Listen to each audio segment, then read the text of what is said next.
Good. All right, now we're recording. This is the what's going on over here? All right. This is a continuation of what we've been learning for the last 2 days, and that is the speech that the Lubavitcher Rebbe made in 1991, the end of 1991. And the Rebbe is trying to convince us that the Moshiach is basically already here and that everything has basically already been done. And that we just have to work personally on our own personal selves in order to attune ourselves to the situation. And what situation? We don't see anything has really changed. What are we supposed to do? And Moshiach is going to come. There's going to be massive changes in the world, changes in human personality, changes in human, the priorities. The whole world will change. So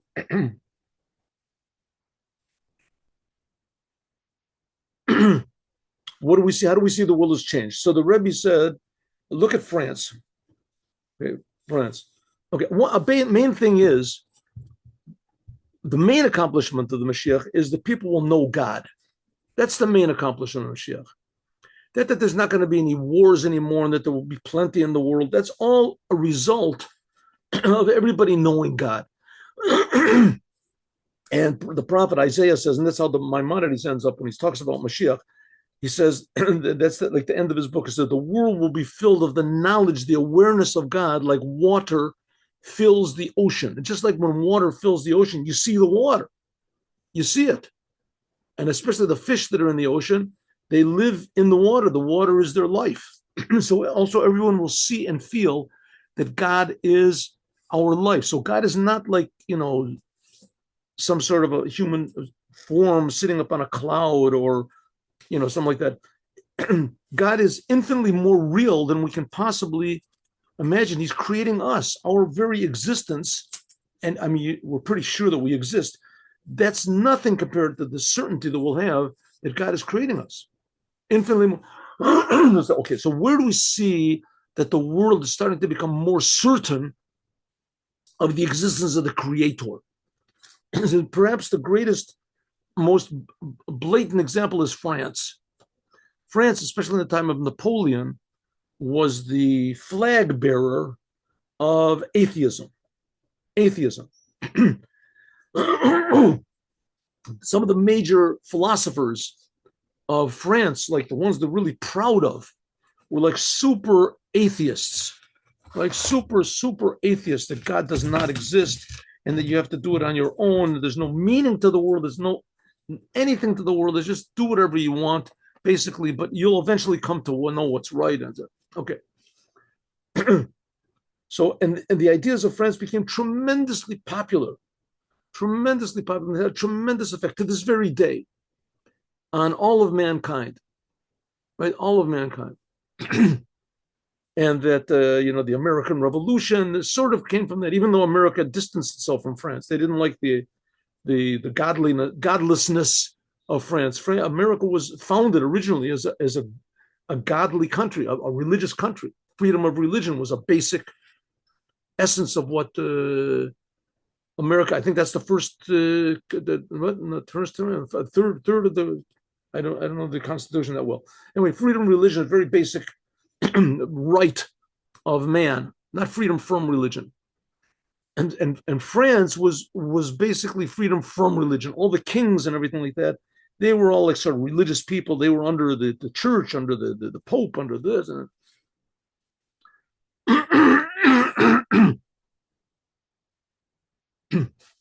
okay, so that's what the Rebbe says. Now we can see that the Mashiach is ready because of France.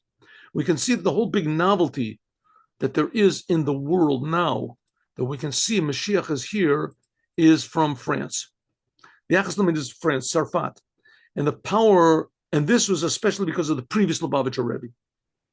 The previous Lubavitcher Rebbe, notwithstanding, this country was in those times, it was the ultimate power of what's called klippa. Klippa means selfishness. And v'hid nagdut hanaga, and they were totally opposed to the fear of God and especially the way of Chassidut, France. And because of this, the first Rebbe of Chabad was very opposed to Napoleon. Even in the generations after this, we see that actually that France, the Matzav Tzfat, lo haya mesugal kol kach lirat shamayim, that in France it was almost impossible over there to hold on to Judaism in France, even by our rabbis, even by the rabbis of Chabad. So therefore, the place like the first Rebbe of Chabad, it never was in France. They never had any Chabad houses in France or any sort of representatives in France. Okay, but now it's totally from one end to the other. And not only that was the light of holiness, it reached to France, but even more that there's Jews that learn Torah. They learn the revealed Torah, they learn Talmud, they learn Chassidut, and they do commandments, and they have fear of God, that they live in France already a certain amount of time, especially because of the previous Lubavitcher Rebbe. That the previous Lubavitcher Rebbe, he began, especially when he came to America, spreading out Judaism all over the world, and it reached France. And France, now we see that there's Jews that are learning Torah and doing commandments, and they're doing it with the fear of God and the love of God and with joy. And they even they write over there the ideas in Torah, investigations in Torah, asking questions in Torah, coming answers in Torah. And there's additional more and more Jews that can learn from them, from the books that are written from Jews that live in France, right? Jewish Torah books that they come to light afterwards, and that they're being printed, and especially after the Second World War. They reached over there, arose over there, Jews from all sorts of different places, Chabad also. But what happened in the Second World War was there were a lot of Jews that before the Second World War, there weren't that many Jews living in France. France was not, especially religious Jews.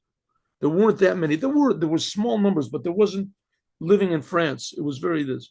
And after Second World War, as Jews ran away from the countries where they were decimated over there, in Germany and Poland, and a lot of them came to Russia. A lot of them came to France. They settled in France, and for a while there was also Chabad was also in France. They came from France. Until Shemedina Zud, this country, it became a place of learning Torah, spreading out Torah, and especially spreading out Chassidut, by means of that there were many, many Torah institutions in France, especially Tomchei Tamimim, Lubavitch, and Achei Tamimim, another younger pupils. Okay, Kama v'Kama Snifim, and there's many, many branches in France. In Mostos Chinuch, and also Torah institutions in general, and Torah Sachodesh. I remember I was Baal Tshuva. I started becoming a religious Jew in 1971. And shortly thereafter, a good friend of mine that we learned in yeshiva together. He was a genius person. He got married to a girl from France, and I went there. He brought me as his best man. I went to France with him. We were in France, and there was a yeshiva, a big yeshiva over there, and there's Rabbi Nissim Nemeno, famous people over there in France. And these Jews, these were like Jews from Russia, Jews from all over the place, right? None of them were from France. In addition to this, there's also books that are being printed over there, institutions. The novelty is that just like it's relevant to serving in the general world, that from generation to generation, more and more Jews reached new places where they never were before in order to refine the world over there. Like we said before, if a Jew just settles in a place, even if he doesn't talk to anybody, and he learns Torah, that refines the whole place. How much more so if he talks to other people, how much more so if he finds other Jews and he learns with them, teaches with them. That this refines the world in a way that and not only that, they use the language of that place and the customs of the place in order to serve God. Now, again, we just have to stress another thing that spreading godliness in the world, a place becomes godly. It doesn't necessarily mean that you can see any obvious change occurring in the place. Suddenly, there's no more thievery and there's only honesty and there's no, right. People still have free will, but the idea is that the ability to choose good becomes stronger. The ability to choose good, it becomes stronger. And a lot of times choosing good means that you lose, means that you lose money, you lose your position, you lose popularity, you lose, but still the impetus, the inspiration to choose what's right because it's right. That's what we said before, chachma, is gets stronger and stronger in the place. Stronger. And so therefore they use the customs of the place and the language of the place and etc. in order to serve God.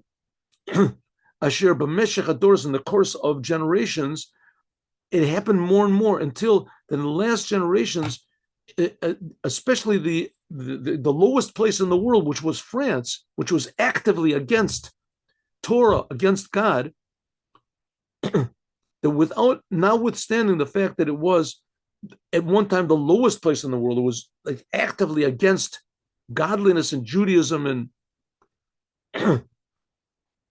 the customs of the place were the opposite of fear of God. Right, France was the first place where there was like open, licentiousness and what are they called? Decadence. Right, decadence was considered to be a really good thing in France. The kings were decadent, and the government was decadent. It was a good thing. It was considered to be a good thing, right? And this was also, that's why the first Rebbe of Chabad was against France. I mean, just think about it 1 second. Russia, the Jews always suffered in Russia, always suffered. There was never a good time for the Jews in Russia. The Jews always suffered in Russia, all the time. The church was tremendously opposed in a most organized and oppressive way to Judaism.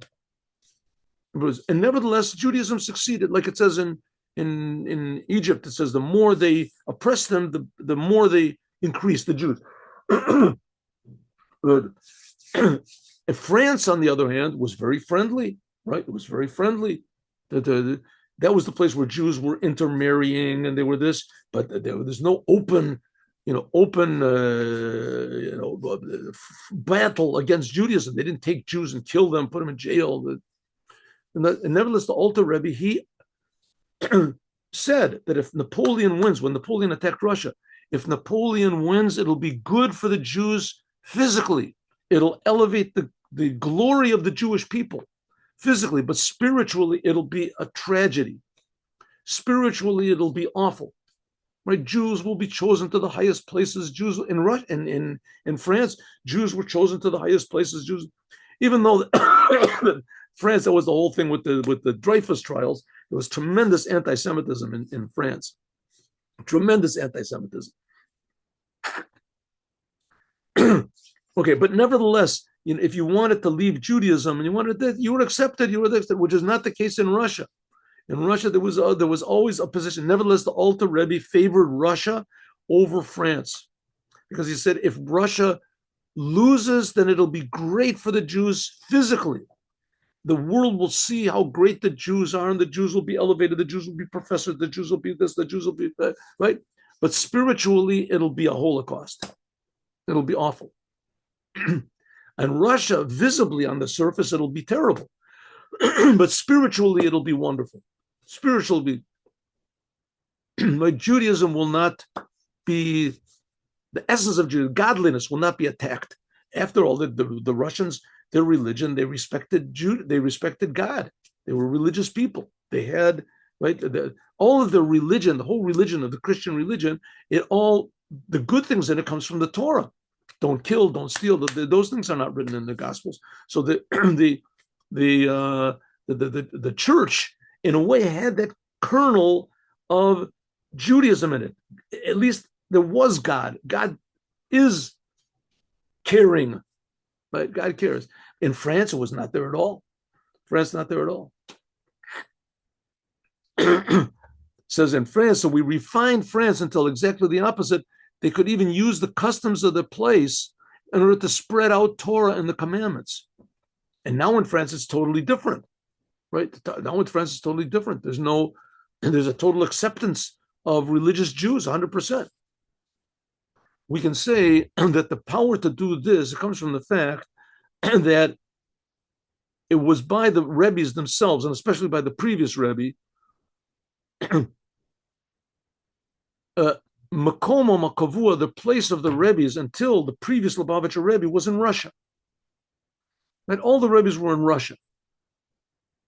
Even sometimes they went out temporarily, like the Rebbe Marash. It says once in a while he traveled to different places, even traveled to France temporarily. by our Rebbe, by the Lubavitcher here. I have a picture of him. Here we go. Here we got a picture of the previous Lubavitcher Rebbe there. This previous, with the previous Lubavitcher Rebbe. You see the picture? Very good. But the previous Lubavitcher Rebbe, he moved his place. He left Russia. They imprisoned him and then they evicted him from Russia. And he went into different countries. First of all, he was in Latvia for a while. He was in Poland a while. And then finally, in the last 10 years of his life, he was in America. But he was freed from Russia. He was out of Russia. So it says, generally, we can say that the previous Lubavitcher Rebbe, he was Rebbe for 30 years, and we can divide it up into 3 periods. The first period was when he was in Russia. The second period was in the time of World War II, and until the beginning of World War II, actually, was in Poland, right, when they evicted the Rebbe from Russia. And then he lived in Poland, and then the war started. And then when the war started from 1940 until 1950, he was in America. So basically, it was 10 years at each place. Russia, 10 years, Poland, 10 years. Europe, he was in Latvia also, but and then in America for 10 years. According to what we said before, that every place you have to, and where a Jew is, he has to use that custom and what he can of that place in order to serve God. There was changes in spreading out Judaism wherever he was, according to the place where he was. We can say that since that the header of the generation himself was in different places and different types of service. First of all, Russia, that was the place of all of his forefathers. And then he went to Shabbat. Then in Russia, he continued the spiritual work of all of the Rebbes before him, the 5 Rebbes that came before him. And then it was in Poland, is still continuing the same thing till America. When the Rebbe got to America, that's what's called the bottom half of the world, the half that's opposite where the Torah was given. Then all of a sudden it gave him power that he could refine all of the places in the world, even the lowest places like France, the previous Lubavitcher Rebbe. That's the whole novelty of it. Listen, the Rebbe said that the reason that the Iron Curtain fell, when did it fall? Like in 1990, I think, 1991, the Iron Curtain fell, this was a direct result of the previous Rebbe suffering in communist prison under the threat of death, and he was supposed to have been killed, suffering in communist prison for a few weeks. Right when what is it, 1927. So Stalin had the Rebbe arrested, and he was supposed to have been killed. I mean, Stalin, they say he killed up to 50 million of his own people. To kill somebody was like nothing. And the Rebbe was like public enemy number 1. And he went into their prisons, and he made a vow not to be afraid of them, and not to consider. And it was miracles of miracles. They tortured him and they beat him and etc. And and he wasn't affected by them at all until finally they were forced to free him, the previous Rebbe. So that's just the previous Rebbe's steadfast connection to God against the whole entire world, against the communist regime. That's what broke communism. The same thing was with the previous Lubavitcher Rebbe. He had tremendous suffering that was there.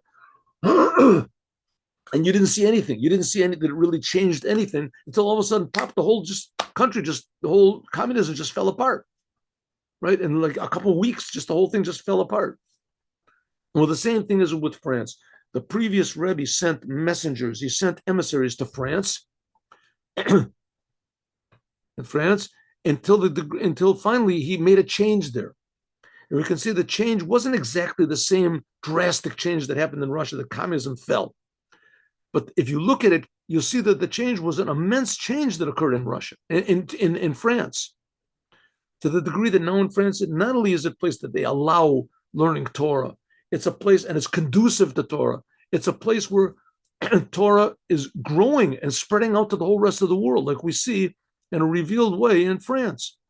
After the spreading out Judaism and spreading out Chassidut, and for many, many generations from Alter Rebbe, Avodah Shapola, this brought about gradually from the time of the first Rebbe of Chabad, the four Rebbes that came after him. This refined the whole world spiritually from above to below, and even more, all that we came closer and closer to the future redemption. There's more and more refinement of the world. Now it came to finally our generation.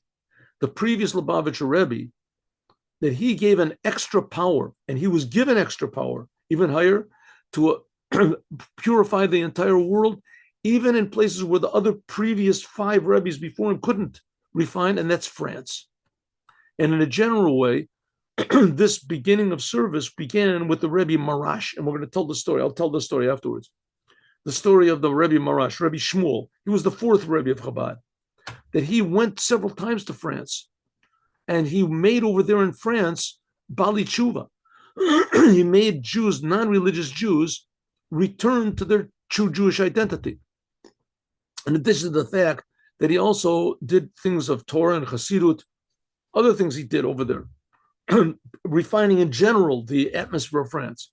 And afterwards, and even more, by means of the Rebbe Rashab, the previous Rebbe's father, the fifth Rebbe of Chabad, the son of the Rebbe Marash, that he was in France many times, until it says that he even had in Montagne, in the city of Montagne, he had a house, a room over there, a building, until your tough Reish Ayin Beis 1892, like it's known.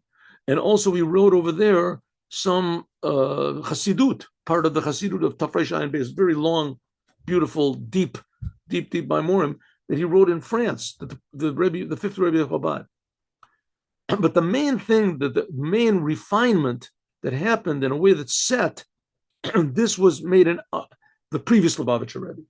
That in addition to that, the fact that in France, he was there, come upon me many times, and he said over there, Maimorim of Chassidut, and speeches, and he sent over there shluchim, emissaries, and he sent shluchim, some of them were from his own family, that lived there many years.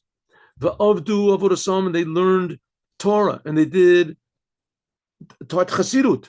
The Kain Shalach Lasham Kitve Chassidut, and he sent over there letters and Maimorim, his Maimorim. And there he prepared many things for being printed. Kadum, like it said many times, B'mayla Dvar Dfus, like it's known that things that are printed have more power than just things which are written, handwritten, letters and things like that. And this came to a great number of people, and when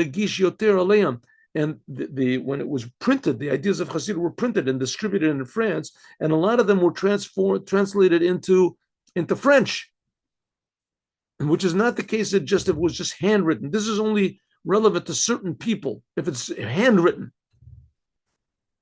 that they have the writings of the Rebbe, that they could read in it.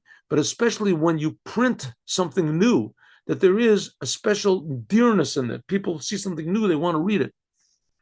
And this is also to many words of Torah that were written over there, etc. afterwards, and they came out to being printed.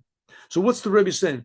France, by means of the previous Lubavitcher Rebbe, it became a source of Torah. It became a place where even Torah books were printed. Ideas in Torah were originated in France, and they were printed and spread out to the whole world. So France, instead of opposing Judaism or allowing Judaism, it became a place of advertising Judaism. France. And in general, this brought about by means of doing the customs of France that were permissible according to the Torah, using the customs of France, but doing it in a way of fearing God and Judaism, speaking the language and etc. In order to bring about a refinement in the world. This is a thing which broke through all barriers and transformed the klippa, the evil of that country, to be something that was good. Okay, revealed, what did we see? We see that the previous Lubavitcher Rebbe, when he reached Artsot Brit, to America, Lechetzi Keratachton, to what's called the bottom half of the world, the half of the world which is opposite where the Torah was given, and he made it over there from America. He made institutions in France. He made Yeshiva Tomchei Tamimim and other institutions. Umina, and he appointed and he sent emissaries there to dwell there and to build more institutions and to spread out Torah and Judaism in general, and Torah to Chassidut especially, like we can see clearly, and especially in the last years, the success we can see right now, says the Rebbe, tremendous success in spreading out Judaism, the Yadut and Chassidut in France and also in other countries.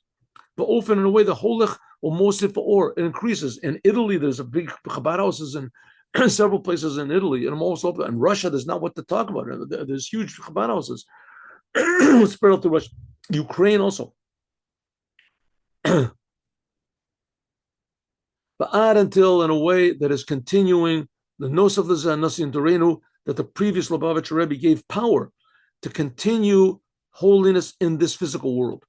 Can only be in a way that holiness will be drawn from another place. The previous Rebbe, he gave the power to these places. He gave the power to France and to the other places to spread out Judaism. But it becomes so to the degree that France itself was not dependent on the Rebbe for inspiration. It wasn't dependent on the Rebbe for its existence. It existed, and its inspiration came on its own, from itself, because he made what's called the Yeshiva Tomchei Tamim, the Yeshiva Chabad over there. The yeshiva became like a source of life in itself, and it didn't need any more the encouragement of the Rebbe in order to spread out Judaism. To be okay, again, a big point over here is talking about God wants the world, and He wants the world to be the way it is. So Moshiach coming will not destroy the world, and it will not suddenly make everybody into zombies, and they won't. Exactly the opposite. Moshiach is a person that's going to make the world even clearer, more distinct, what the world is really about, and that the potential of every detail will be brought out. Things won't be blurry anymore. It'll be clear. That's the whole point, and that's what's happening in France. It became clearer and clearer why God is creating people, what people are supposed to do, why God is creating Judaism, why God is creating France, right? Why God wants these things to be, that the world itself, every detail, its identity and its definition becomes more defined and clear. But in addition to that, it says in France is by means of saying the words of Torah and printing the words of Torah, and the Torah, revealed Torah, etc., and novelai, new ideas in Torah, new questions, new answers. That this also stresses how France has become a source of Torah, and other people receive ideas and inspiration from France. More, like we said before, that and what's going on now, this is a reveal the powers of the previous Lubavitcher Rebbe. He's the leader of our generation. he put in the previous years tremendous energy into it. Now you have to remember also the previous Rebbe, when he came to America, he was paralyzed. He was paralyzed, and it became worse and worse. I guess he had Parkinson's. Became progressively worse to the finally, and near the end, the only person that could understand him was the Rebbe. That when the previous Lubavitcher Rebbe, when he was the leader of the generation and the leader of the generation, the Nasi, he's everything. So he put all of his powers and all of the and empowered everyone in the generation in order to refine. Each person could become a source of purification of the whole world, and especially the lowest places, until it reaches the lowest place of all, like we said, in France. And that was the whole novelty, and that's one way we can see that Moshiach is coming. And the Moshiach is already here, because the purpose of Moshiach is to make the world more of a world, more to show why God is creating it, why it's important to God. The world becomes more important, becomes more meaningful, becomes more according to the Torah. That's the sign Mashiach is going to come. That's the goal of Mashiach, that the whole world will be like that. After that, it's going to be that there won't be any more suffering. There won't be any. So the Rebbe says, if we look carefully with the eyes of like Abraham looked at when he took his son to sacrifice him, that this is exactly what God wants, and that something amazing, really good is going to come out of it, even though we don't see it in a normal way. So if you look at France in that way, the same thing. You can see that something is happening over there that's really godliness, really godly, and that the fact that France is now starting to learn Torah and Jews are starting to become observant Jews over there and even print the ideas of Torah, says the Rebbe, that's the main idea of the future redemption. There will be a conscience to the whole entire world, as we'll talk about more, God willing, tomorrow. Now let's do the Yom Yom. Well, it's really... Today we had a lot of problems, huh? I don't understand what these problems are from. Why? Here we go. Yom Yom. Guess that's part of the Excel. That's what we just finished learning. 1 second. Did I turn this off? I don't think I turned it off. Did I turn it on? Yeah, I didn't turn it off. Okay. Here we go. Stop the share. Stop the recording.